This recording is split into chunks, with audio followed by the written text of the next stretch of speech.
Kaya mga master, pag tuki yung patuka nila, malakas kumain. Pag ibang patukan yung pinapakain ko sa kanila, ayaw talaga. Kaya tuki talaga yung paborito nila.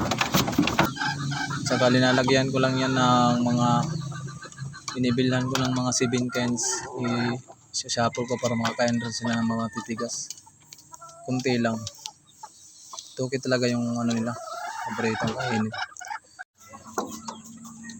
Yan master, yung patuka ko.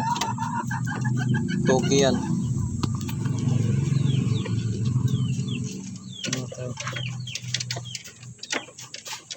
Tuki.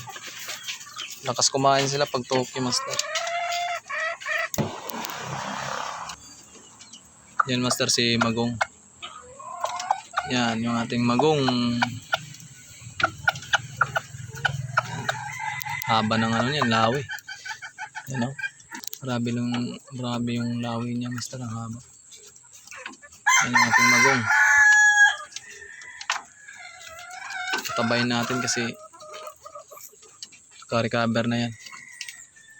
Nagpatalo yan nung ano.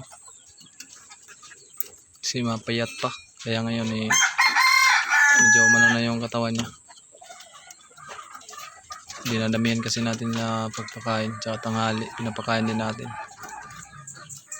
So ayan, kasi kumain. Master, hindi ko pala linisan yung mga paa nila. Hindi ko pa nahugasan. Lagi ko kasi yan hinuhugasan yung mga paa nila. Para hindi marumi. So yung kulungan.